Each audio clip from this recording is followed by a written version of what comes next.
MLC కవిత వ్యాఖ్యలకు strong counter ఇచ్చారు మాజీ మంత్రి సింగిరెడ్డి నిరంజన్ రెడ్డి. కవిత ఎవరిని సంతోషపెట్టాలని చూస్తోందో తెలియదన్నారు. తాను కక్షపూరితంగా ఎవరి మీద కేసులు పెట్టించలేదన్నారు. ఒకవేళ అలా ఏమైనా ఉంటే నిరూపించాలంటూ సవాల్ చేశారు. తప్పుడు ఆరోపణలు చేయవద్దని కవితకు సూచించారు. తండ్రి వయసున్న మంత్రులు ఎమ్మెల్యేలను ఇంటికి పిలిపించుకొని మాట్లాడుతున్నావంటూ నిప్పులు చెరిగారు. నీళ్ల నిరంజన్ రెడ్డి అని తాను కావాలని పిలిపించుకోలేదని, నీవే లిక్కర్ రాణి అని పిలిపించుకోవాలంటూ కల్వకుంట్ల కవితకు చురకలంటించారు. నీకు హైదరాబాదులో విలాసవంతమైన ఇల్లు, గండిపేటలో విలాసవంతమైన ఫామ్ హౌస్లు ఎక్కడి నుండొచ్చాయని కవితను ప్రశ్నించారు. తనకు ఎక్కడా ఫామ్ హౌస్లు లేవని క్లారిటీ ఇచ్చారు.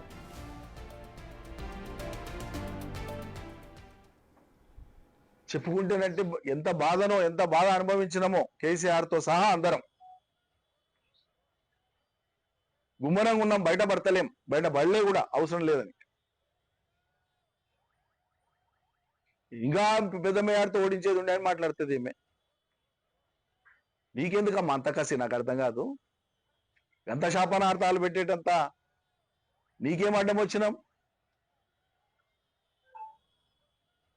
అంటే నీ ఈగో సాటిస్ఫై కాలే. నీకు ఉండేటువంటి దురహంకారం ఎటువంటిదంటే ఇవాళ చెప్పాలి కాబట్టి చెప్పాల్సి వస్తుంది. తండ్రి వయసు వాళ్ళను, మంత్రుల్ని, పార్టీ ఎమ్మెల్యేలని, నాయకుల్ని ఇంటికి పిలిపించుకొని మాట్లాడేటువంటి సంస్కారం అనేది. పోని వాళ్ళ జాబితాలో ఉన్నోళ్ళం మేము 45 మందిమే. నీవెవరు అసలు? ఒక కేసీఆర్ కూతురు అనే కదా నిన్ను ఇంతమంది గౌరవించింది. మా అయితే నువ్వు ఎంపీ అయితే నీ జిల్లా కాడికి, నీ పార్లమెంట్ కాడికి, మొత్తం తెలంగాణకి నీవేంది అసలు? నువ్వు ఎత్తక ముందు లోకంలో తెలంగాణలో ఎవరు బోనం ఎత్తనట్లు, ఎవరికి బోనం తెలియదు అన్నట్లు, నువ్వు ఆడక ముందు బతుకమ్మనే లోకం ఆడనట్లు. మేము నిన్ను ఎత్తుకున్నాం, మా బిడ్డని, మా చెల్లెలని ఎత్తుకున్నాం, మురిసిపోయినాం. తెలంగాణ ప్రతీకని విశ్వవ్యాపితం చేసే ఒక గొప్ప ప్రయత్నం జరుగుతుందని. కానీ ఈ ప్రయత్నం అంతా కూడా అటు తిప్పి ఇటు తిప్పి అది ఎడుదారి మళ్ళీందో ఇవాళ బాధపడుతున్నాం.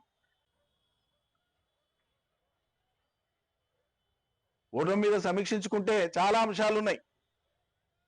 ఎవరైనా సరే ప్రజా జీవితంలో ఎక్కడైనా ఏమైనా తెలిసి తెలియక తప్పులు చేస్తే తప్పకుండా సరిదిద్దుకుంటాం. కానీ కావాలని ఎవరిని అన్నాడు వేధించలే. ఎదురుపై స్నేహంగా మాట్లాడినాము, ఆత్మీయంగా పలకరించినాం, పేద ప్రజలను హక్కున పెట్టుకున్నాం. అందులో మాకెవరు ఎదురులేరు, ఎవరు సాటి రారు. మమ్మల్ని పట్టుకొని పూర్తి భిన్నమైనటువంటి నెగటివ్ ప్రొజెక్షన్ ఇచ్చేటువంటి విధంగా మీరు మాట్లాడడం దారుణం. ఇక ఎమ్మెల్సీ కవిత వ్యాఖ్యలకు స్ట్రాంగ్ కౌంటర్ ఇచ్చారు మాజీ మంత్రి సింగిరెడ్డి నిరంజన్ రెడ్డి. పూర్తి డీటెయిల్స్ మా ప్రతినిధి శంకర్ అందిస్తారు. శంకర్, నిరంజన్ మాటలను ఏ విధంగా చూడొచ్చు? కవిత ఎవరిని సంతోషపెట్టాలని చూస్తోంది అంటున్నారు. అలాగే హైదరాబాద్ లో విలాసవంతమైన ఇల్లు, ఫామ్ హౌస్లు ఎక్కడివి? నీకు అన్ని డబ్బులు ఎక్కడివి? తండ్రి వయసున్నటువంటి పార్టీ పెద్దలను ఇంటికి పిలిపించుకొని జాగృతిలో చేరాలంటూ ఒత్తిడి తేవడాన్ని ఏ విధంగా చూడొచ్చు? ఇది ఒక దురహంకారం అంటూ కూడా కీలకమైన వ్యాఖ్యలు చేస్తున్నారు నిరంజన్ రెడ్డి. వ్యాఖ్యలను ఏ విధంగా చూడొచ్చు? అసలు కవితకు నిరంజన్ రెడ్డికి మధ్య ఏం జరిగింది వివాదం? జాగృతి జనంబాట కార్యక్రమంతో వనపర్తి జిల్లాలో కవిత పర్యటన కొనసాగుతుంది. ఇదే క్రమంలో వనపర్తిలో ప్రెస్ మీట్ నిర్వహించినటువంటి కవిత మాజీ మంత్రి సింగిరెడ్డి నిరంజన్ రెడ్డిపై పూర్తిగా హాట్ కామెంట్ చేసింది. నిరంజన్ రెడ్డి నియోజకవర్గంలో భూ కబ్జాలకు పాల్పడడంతో పాటు బీసీల పైన కక్షపూరితంగా కేసులు పెట్టించి కొట్టించాడని పెద్ద ఎత్తున ఆరోపణ చేసింది. దీంతో పాటు జిల్లాలో ఉన్నటువంటి భూములు చాలక కృష్ణానది ఒడ్డున భూములను కబ్జా చేసి ఫామ్ హౌస్ ను కట్టించుకున్నాడు.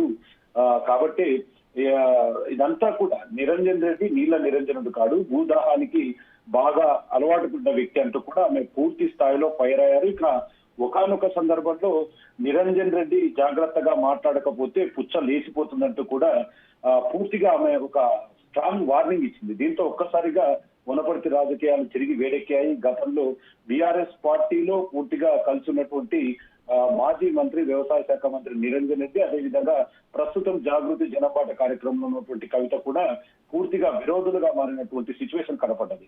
తండ్రి వయసు వారిని గౌరవిస్తున్నాను, లేదంటే ఇంకా ఎక్కువ మాట్లాడేదని చెప్పి కూడా కవిత స్ట్రాంగ్ వార్నింగ్ ఇచ్చింది. చాలా రోజులుగా భూ కబ్జాలతో పాటు మొత్తంగా ఒకవైపు దేవుడి మాన్యాలను కూడా కబ్జాలు చేస్తున్నారంటూ కూడా ఆమె నిరంజన్ రెడ్డిపై పూర్తి స్థాయిలో హాట్ కామెంట్ చేసింది. మొత్తంగా ఈ ఘోరాలను రాబోయే రోజుల్లో జనాలంతా తెలుసుకుంటారని కూడా పూర్తిగా చెప్పకనే చెప్పింది. గతంలో ఎంఆర్ఓ ఆఫీస్ ఏదైతే అలంపూర్కు సంబంధించినటువంటి ఎంఆర్ఓ ఆఫీస్ ను ఎవరు తగలబెట్టారు, ఏం జరిగిందో అందరికీ తెలుసు. కేసీఆర్ గారిది అది తెలిసినా కూడా ఊరుకుంటే మాత్రం అది తప్పేనంటూ కూడా ఆమె ఫైర్ అయింది. మొత్తంగా ఏదుల రిజర్వాయర్ల పేరు మీద ఎందుకింత కక్ష సాధించుకున్నారు, మొత్తం ఇదంతా చేశారని చెప్తుంటే ఒకవైపు నిరంజన్ రెడ్డి మాత్రం దీనికి స్ట్రాంగ్ కౌంటర్ ఇచ్చాడు.